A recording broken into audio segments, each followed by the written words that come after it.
Hi, everyone, and welcome to the weekly rewind with Beyond the Matches. The space is specially curated to talk about the psychological aspect of the game, the weekly summaries, the impact players, and a special question and answer round where you get to ask us questions and we answer them for you. And this is the third episode of the weekly rewind with Beyond the Matches. Today on the panel, we have Vedant Vashisht, Prakhar Sachdev, and Vaibhav Tripathi joining us to discuss about this week's IPL matches, that is from match 28 to 37. Vaibhav Tripathi is a life sciences student who is into freelance writing. Currently, he's working with four websites and has his own podcast. He is a super fan of Chennai Super Kings and is also a member of the Whistle Kodu Army, which is the official fan group of CSK. Prakash Sachdev is a sports buff and he mainly types out live sports for earning, and he's also a fan of Chennai Super Kings. Vedant Vashisht, as he describes, is a amateur runner in the morning, lawyer by the day, and a sports writer in the night. So, coming to the discussion about this week's IPL, it has been a thriller to see some comebacks, to see some really good performances in bowling and batting both. We have seen almost three centuries and we have seen a five-wicket haul. And to see that Mumbai still stands at the lowest, losing eight consecutive matches. So after 38 matches, the point table looks like Gujarat Titans at the top with 12 points, Sunrisers Hyderabad, Rajasthan Royals, Lucknow Super Giants, and Royal Challengers Bangalore with 10 points each, Delhi Capitals and Kolkata Knight Riders, along with Punjab Kings at 6 points, CSK with 4 points, and Mumbai Indians with 0, who is yet to open their account in this season of IPL. So, this brings us to the discussion of what's going on in the IPL this week. We have seen some really great performances, while we have also seen some absolutely disappointing performances from some really good players. So, let's discuss a little about what's going on. This week of IPL has been a total mental game. As much as it is about your skills and your capabilities, your abilities to handle pressure, it is more about how strong you are under pressure, how calm you stay under pressure, and how you prepare yourself to play the game on the given day. So it is more like how we go on to our colleges, universities, our jobs, and we like, today I'm going to do this and get this thing done. But we don't sometimes, and sometimes we really are in a good mood to do that, right? So it is the same when we go on field. If it's a good day, it's an extremely good day. And if it's a bad day, it's a really bad day. So talking about Yuzvendra Chahal's five-wicket haul, George Butler's century, KL Rahul's century, we have seen that you can actually make a comeback from any given point if you put your mind and heart into it. And joining further on this discussion about how impactful some of the players have been in this week, especially, we have Vedant, Prakhar, and Vaibhav talking about the impact players of the week. So we'll start with Vedant. Who, according to you, were the two impact players in this week? Right. So thank you for having me on this show. So for me, basically two players stood out for this week. Yuzvendra Chahal from Rajasthan Royals and Shahbaz Ahmed from Royal Challengers Bangalore. So if you see Yuzvendra Chahal's performance in the match against KKR, like, it has basically happened before as well against same team when Praveen Tambe took a hat trick and derailed the KKR's inning. Same thing, but with Chahal, I believe Chahal is a leg spinner with the mentality of a fast bowler. If you look at him, you won't see him backing down from a fight. He's always up there and he's always willing to put and go to the edge to make his team, to make sure that his team wins. In that particular over, in fact, if you see like the ball on which Shreyas got dismissed, we know that Shreyas obviously goes for a he whenever a leg spinner tosses up on the leg stump. He went ahead with it when the match situation was not exactly in their favor. He backed himself and he bowled that ball, and Shreyas eventually got out on that. But after that, he had his own plan. Like he talked about how the way he got Venkatesh here, he knew that he was going to sweep him. So he bowled him a leg spin, or he bowled him a wrong one, googly, and he eventually got out by playing by slog, going for slog. So that thing, मतलब कुछ bowlers होते हैं जो they are looking for defending, कुछ bowlers होते हैं which are always attacking. Chahal is somewhere between where he knows when to attack, when to grab that moment. Like, carpe diem. He's know how to seize that moment and make sure that his team and himself come out stronger and better against the opponents. And for other, I would say Shahbaz Ahmed, same player. RCB's top order has been struggling. We all know that. They have been performing, but not as a consistent as a team unit. Rather, one performance. Faf performs in one match. Arjun Rawat performs in one match. Virat Kohli did perform in one match, scoring 48. Okay, but it is always Suresh Prabhu Desai, Dinesh Karthik, Glenn Maxwell, and Shahbaz Ahmed. Shahbaz Ahmed has been performing since first match. Yes, uh, against Punjab Kings. In fact, against Rajasthan Royals, when he came into bat, they were two down. He he got into the game. He understood that when and he went ahead. He scored 45 out of 27. He has been bailing them out from time and again from the start of the season. And against Super Giants, he was bowling good balls as well. he has been with the team for past 2-3 seasons, but इस बारी जो वो performance ला रहा है, which is getting more impactful and is also making him stand out from the team because others are not performing, right? If you expect Maxwell to hit, even if he don't, we know that Shahbaz Ahmed is a player that can go and play a defensive and then can attack. So even if मतलब for the first time being an RCB fan and wearing a jersey, being an RCB fan, I know कि अगर team 2 wicket गिर गए उनके early में, we don't expect them to score even 100, right? But the way they have played, like every match we are two down within 2 overs or 3 overs. Power play में हमारे 3 wicket गिर जाते हैं, but we know हमारे पास एक middle order है. Middle order is the one जो फायर कर रहा है. Even we scored 192, we were 4 down for 40. मैं being an honest RCB fan following them for 14 years, I know कि भाई वो 60 भी नहीं बनने थे, है ना. They went and score number 92. That is a thing and in that everyone is contributing. Exceptionally जो स्टैंड आउट कर रहे हैं क्योंकि वो पूरे सीजन में परफॉर्म किया अभी तक 8 मैचेस में, that is Shahbaz Ahmed. Plus the way he is bowling, he is now much more confident, he is thinking on his feet. Game नहीं है कि सारी बॉल फायर कर रहा है स्टंप्स पे और they are flat. He knows की कंडीशन कैसी है. अगर बॉल में स्पिन है, पिच में spin, he is bowling it slow, he is letting it get grip, he's getting that trip, he's getting that drift, and he's not getting wicket obviously, but he's bowling those economical overs which we don't expect from a sixth bowler. So for me, these two players particularly stood out because they are seizing the moment. They know कि भैया ये जो moments हैं हमारे को अगर हमने grab कर ली, it is going to benefit our team. And obviously in the end it will come back to them as well. But for the team they are playing, and for that I would particularly place Chahal and Shahbaz Ahmed from my side. Yeah, I totally agree to how Vedant has talked about Yuzvendra Chahal and Shahbaz Ahmed. Moving on to Prakhar, who were the two impact players according to you? Okay, for me, the two impact players were the two centurions from the week gone by and the top two leading run scorers in this season, Josh Butler and KL Rahul.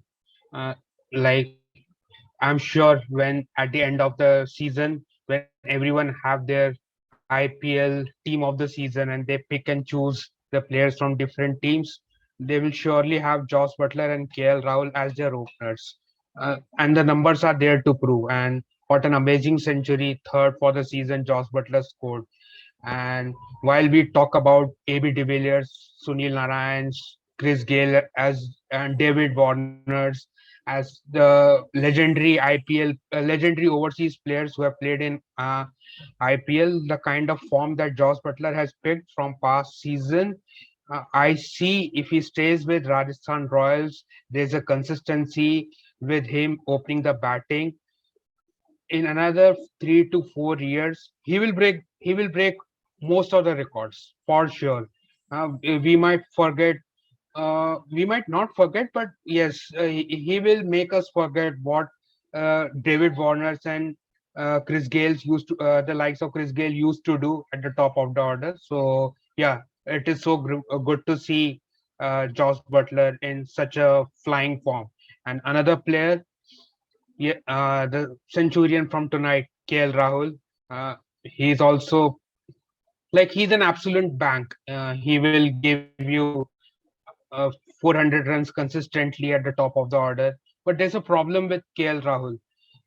Like what we saw tonight, KL Rahul played almost till the 20th over. Yet his team could manage only about at only around 160.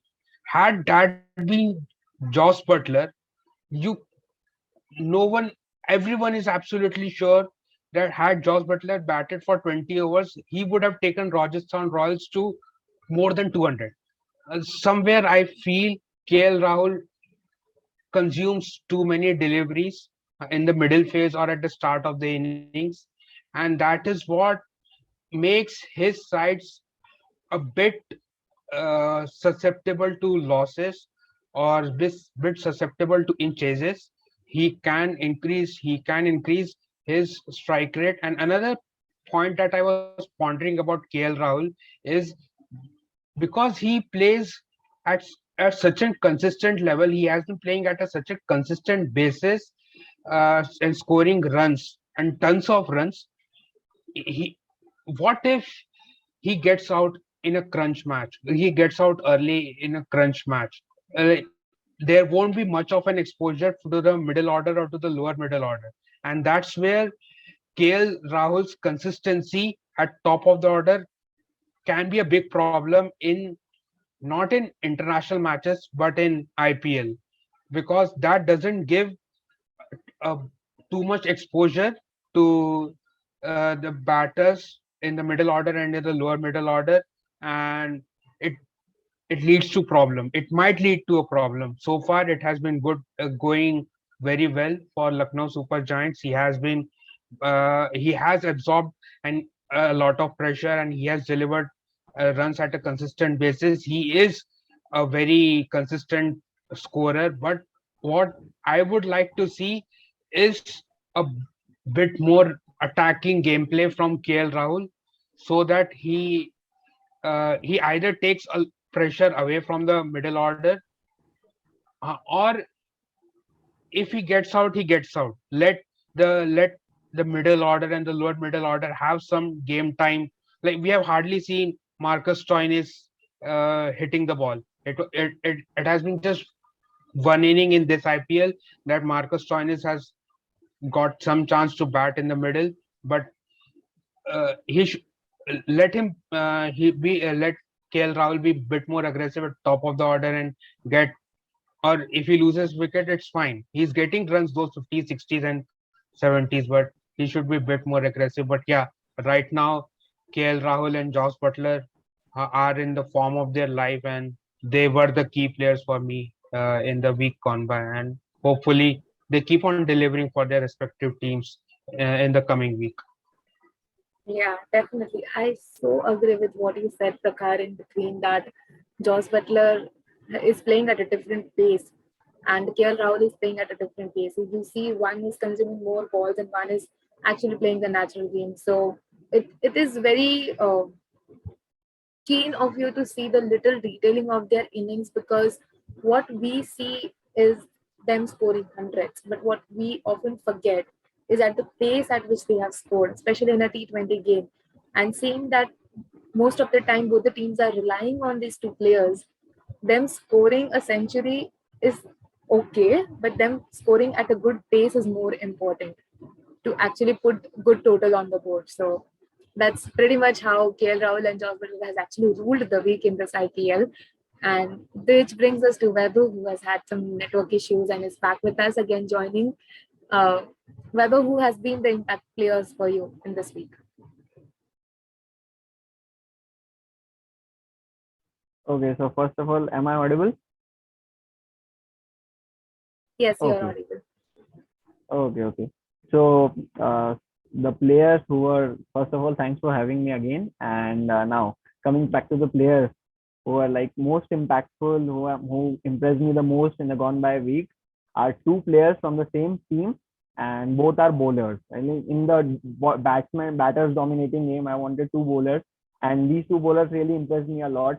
And first one is a left armer. I'll start with him. He's none other than the second highest wicket taker of this season, T. Natarajan. Okay. So talking about T Natarajan, let's talk about his journey. After I think before the start of the season, he was coming off an injury layoff. He was injured and then he's coming back. So beat any player, if you are coming from an injury layoff, it is very difficult to come back and perform straight away from the game one. But surprisingly, to everyone's surprise, T Natarajan has been able to do that because before the start of the season, he wasn't retained. For my surprise, he wasn't retained by the franchisee, but he came back after the, of course, because he was injured, so he wasn't retained. But now he came back, he's performing. So this tells you that he has taken his game to another level now. And it's not about how many number of wickets he has picked till now. Yes, 15 wickets in those many games, very good. Second highest wicket taker, very good. But it's not about how many number of wickets he has picked till now. It's about the way he's picking those wickets. If you'll see his pitch map in this season, it has improved a lot. Because if you'll talk about Natarajan, say T Natarajan, and then what you will remember? The balls bowled in a block hole, that Yorkers. So these are the things we remember when we say T Natarajan. But to everyone's surprise, Natarajan has taken his game to another level. As I said, he has improved a lot. How he has improved a lot? If you'll see his pitch map this season, he's bowling, he's mixing up that length quite well. He's not becoming predictable with the Yorker length. Okay, he's bowling the hard length, he's bowling the short bumpers, he's bowling the full length delivery, he's allowing the ball to seam as well. And what I observed in the past season, it was more about him having a cross seam grip and bowling those Yorkers. Now what he is doing, he has worked on his seam presentation, and a seam presentation, like he's getting the ball to seam in and seam away from the batsman. And that's the biggest change that he has got, and that's the biggest thing that he has added into his arsenal.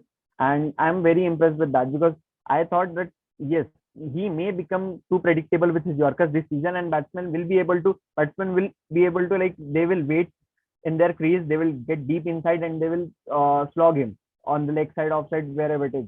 But now what he's doing right is he's mixing it quite well, because it's a T20 format and it's like dew settling in, so you have to be on your toes. You have to add new things as a bowler in your game.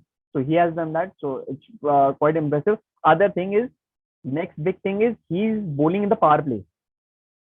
That's the biggest thing. Earlier in the bygone 2 seasons, he didn't bowl a lot in the power play, but now what Kane Williamson is doing is, Kane Williamson is handing him the ball in the last 2 overs of the power play. And what he is doing is, he has taken 48% of the wickets of this season in the power play overs. So that's a big share of percentage when you compare it to the gone by season. So credit to Kane Williamson and the management as well for backing him to bowl with the new ball. So that's why I say he has worked on his seam presentation, his upright seam. Now he's not only rely on the cross seam, so he has worked on his upright seam. So that's the other thing, that he is not becoming a designated death bowler. He is an all-phase bowler for SRH now. Now, from T Natarajan, coming back to his teammate, the other guy who impressed me a lot was Umran Malik. Obviously, like, Umran Malik is the hot topic in the Indian Premier League nowadays. Because of course, when you have the capacity, when you have the ability to bowl at 150 plus consistently, then you will be able to get the headlines. You will be able to attract the spotlight, and that's what he has been able to do. And I personally, I don't know about others, but I personally like express fast bowlers. I like raw pace, and what Umran brings is like raw pace, express pace. He brings something else. He brings that X factor. Pace is likely proportional to that X factor thing. So Umran Malik bowling with pace 150 plus, I'm very, very impressed. Yes, on off days he will go for runs, because with pace there are chances that you will go for runs. But the most impressive part about his bowling is that he's continuing with that same strategy, that he'll continue to bowl fast, and he's been able to extract that movement also. He's been able to extract the bounce. He's been able to extract some movement of the team as well. So that's the biggest plus. And credit should be given to the management for first retaining him after 2021, because he came in as a replacement of T Natarajan only, and now because he was retained, now we are actually seeing what kind of potential he is. Not only with the pace, but with the length he is bowling, he is improving day by day. After every game, he is improving. So yes, Umran Malik is the second player, and at the end, I don't want to take any seal out of the credit of Dale Steyn, because Dale Steyn is in the dugout, and whatever improvement these two players have shown, a huge share of credit should be given to Dale Steyn, because Dale Steyn is the one, and you can't find any better mentor, at least for the bowling department, than Dale Steyn. And I'm sure he's working hard with these all four boys. Yes, Marco Jansen, Bhuvneshwar Kumar, all international players, but Umran Malik, T. Natarajan, they are very young to this team, and so yes, Dale Steyn has deserves a lot of credit. Also, Kane Williamson, because he's been using those bowlers really well. So I'm quite happy with them, and I'm not saying that I'm not one who I'm in this present moment. I'm not looking too far ahead at the World Cup, so I'll not say I'm not predict what's going to happen with T. Namstraj in the World Cup, because I'm crossing my fingers that he'll be fit for at the time of the World Cup, because we need him as a left armer. He brings that X factor into the game. But as of now, he's good, and hopefully he'll be fit during the time of the World Cup as well. So yeah. Yeah, it's amazing how this time we have a lot of bowlers and batters to discuss on in this week, which also sums up how the week has been, right? Like it has been absolutely thrilling to see how we have had the lowest totals and the highest totals in the season in the week. So it has been pretty amazing. And which brings us to our next section, that is the question and answer round. And we have a very interesting question which is going to open a lot of discussion points in this episode. It is from Hardik, and on Instagram, he is asking that how do we see the reaction of Delhi Capitals camp in no ball saga versus Rajasthan Royals? Does the spirit of the game be greater than human emotions? So, Hardik, I feel I'll just start with from my point, and we'll have everyone putting their view here. I feel how you attribute it is more important than how you are going to see it as, right? Like spirit of cricket is quite illusional in its own way, because there is no manual, there is no rule book to follow what comes under it and what doesn't come under it.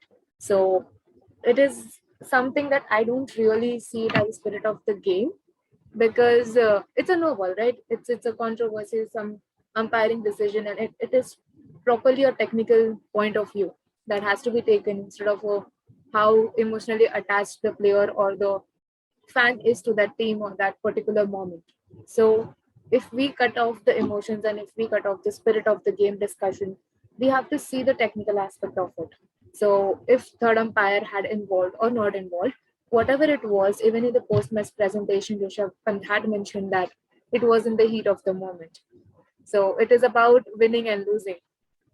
If it wasn't a no ball, or if it was a no ball, and they had been given a free hit, and still they did not manage to win, would this discussion still be on, right? So how you are taking it in your perspective. So if you're going to attribute the whole failure to just one no ball, or you are going to attribute the whole win to one good decision, it actually tells a lot about how you are performing as a team mentally. So I feel Delhi Capitals had a lot at stake, especially with all the positive cases coming in the camp, a lot of players moving out in isolations. They were in a tough situation. So I wouldn't say it is a very valid reaction, but somewhere it was justifiable that they were frustrated, they were angry, they were looking for a win. And that is what brought out that anger and that frustration in them on field, because we have seen DC to be someone who is not so aggressive in their uh, response to any of the decisions. But to see them cross the line, the coach coming in and intervening, so it speaks a lot about how desperate they were for this win, and how in the heat of the moment they thought that this was the right decision to take. So for me, it was about how their emotions got the best out of them and the worst out of them. It was not about the spirit of the game. But I'll just put this discussion open to Vaibhav, Prakhar, and Vedant. Your thoughts on what the whole saga has been, and do you see it as something that was spirit of the game, or was it purely a technical decision that went wrong? We can start with Prakhar. Okay, so I was watching the match live. So my first instinct was that it was a no ball, and I was very shocked to see umpires not giving that as a no ball. So and I have been saddened by the level of umpiring in this seasons of IPL. There have been pretty some clear no balls and clear white balls that have not been given as no balls and white balls. So no balls and white balls. So in that regard, it umpiring has been poor. Secondly, it shows Rishabh Pant's actions at that particular moment shows how much he cares about the team, and I won't judge Rishabh Pant too much because it is just his first season as a full-time captain of Delhi Capitals. He's still very young. He has not captained at a international level, so he will learn. And he most importantly, he accepted his mistake. Yes, he told that it was not fair on them, but in the post-match presentation, he said that yes, if it was not given a no ball, if it was a that was a mistake, then his actions were also a mistake, and that shows that he's ready to take feedbacks, he's ready to take the criticism. He's still very young, and he got carried away with the heat of the moment. So and I'm taking nothing away from Rishabh Pant. Uh, he has been good as a captain. He's managing a team of stalwarts, in that and his actions showed that he was caring. He cared too much, and he actually felt that Delhi Capitals with Rahman Powell could win that match with six sixes in an over.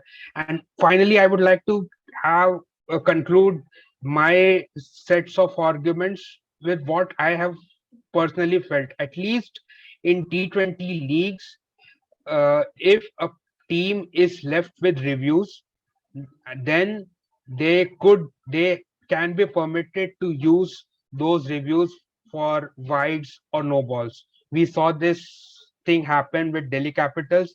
Then in the previous week itself, we had a match between RCB and Lucknow Super Giants where it was a clear wide ball against Marcus Stoinis, and it was not given. And we saw Stoinis got frustrated that it was not given as a wide. And then in the very next ball, Stoinis opts to play a very cheeky shot, and he ends up losing his wickets. In T20 cricket, wides and no balls matter a lot. It counts a lot. So it is about time that ICC should think seriously, or the lawmakers of the custodians of the laws of the cricket, they should think seriously that those reviews, even if it is a one review left for a team and it is the last ball of the match, or what happened in Delhi Capital scenario, like they could have taken the review and they could and had that gone to the third umpire, it would have been clear cut, it would have been overruled, and it would have been adjudged as a no ball. And who knows what would have been the fate of that match. But yes, it has been my strong opinion following IPL or league cricket for a long time now that those two reviews should be captain should be permitted, not just for wickets but for judging. I remember a match some 3 seasons back. It was Mumbai Indians versus RCB. Uh, Malinga still used to play. It had gone down to the last ball. Malinga had overstepped. RCB was chasing. It was Malinga had overstepped, and the player who was batting, he had hit, but he was caught at the deep. And then on the big giant screen, it was shown that Malinga had overstepped, and that led to Virat Kohli losing his temper and losing his temper on the umpires. That how poor the umpiring was, that they could not judge a simple no ball. They could not see a simple no ball as a no ball. So it is about time. There are plenty of instances. If we deep dive, we see every now and then umpires making error, and those errors can be rectified if the players are allowed to take those reviews for no balls and wide, and that could uh, settle more or less some really close games. And yes, there's nothing like spirit of the game, and Rishabh Pant wasn't justified, but it showed that he cared too much, and he is still very young, and he will learn. And I'm sure that these kind of things won't happen again under his leadership from Delhi Capitals. Right. What Prakhar said I fully agree with him, but I would like to say I was covering that match live, and I didn't saw that full toss. I only saw the six win going to the in the stands, and after that, what I feel like personally, whenever, matlab, if I'm also playing like in the park or somewhere, a situation comes like this, I would have also reacted the same way the Rishabh Pant was reacting. Right? We all have been there. We all have been in those situations that we become so aggressive and our emotions take over us. Like we are, matlab, the way he was calling his batters. I would have done the same, even if you're playing a match with the different block, right? But the way Praveen Amre was sent to the ground, that was wrong. Plus, with regard to spirit of the game is basically the morality and ethical part of the game, right? It gets superseded by the laws. A law cannot come. A law always supersedes the spirit of the game, right? So technically, in the hindsight, while I was reading, I happened to come across law which says that third umpire can only review a no ball, waist height no ball if there is a wicket on it. Not that they can always check. They always check the no ball that is on the front foot side, right? For that, I believe that umpires were technically right. And for that matter, they should be appreciated. For whatever reason Pant reacted or whether teammates reacted, that was very normal or human-like tendency. A person reacts in those situations.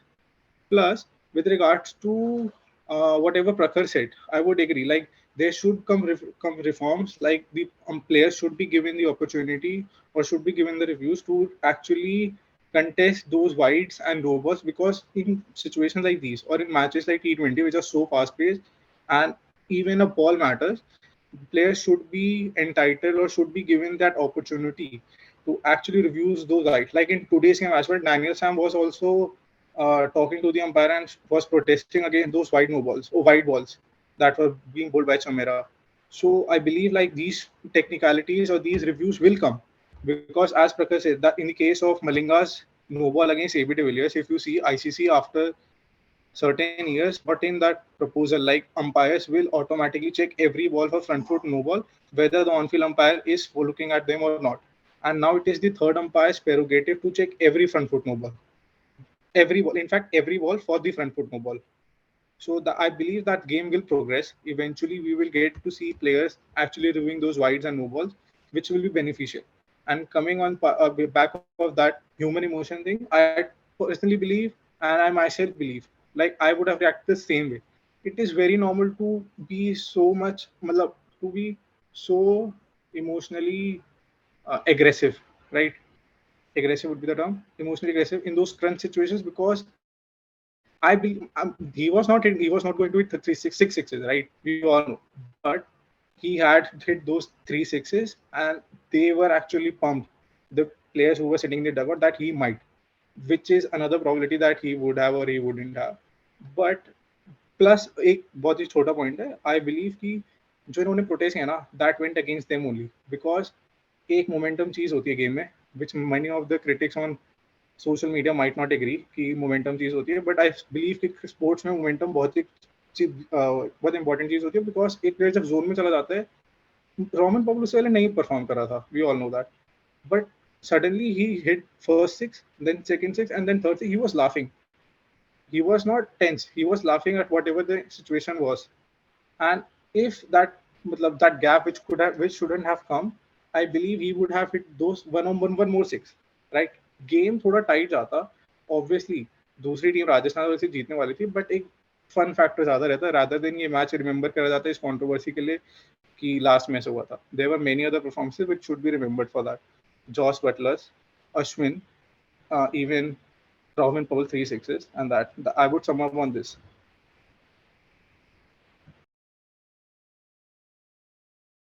Okay, so continuing with where Vedant left, I think he made a very valid point that at that moment of time, yes, there was a heat of the moment kind of thing that yes, players and Amre got in, and then players had a talk with the umpires. But you need to understand that umpires were helpless because they were under their limits. They were, and Nathan Menon was there. Nathan Menon is I'll say on record that he is, if not the best, still in the top three of top three Indian umpires at the present moment. So he whatever he did was he was well within his rights. Even the square leg umpire. Okay, the ball went for a six, so they couldn't go to the third umpire for the checking, and then whatever happened, like how Rishabh Pant reacted was very natural. Like any human being, if he is the captain, even if the players were reacting in the same way. Shardul Thakur is not a captain, neither he's a vice captain.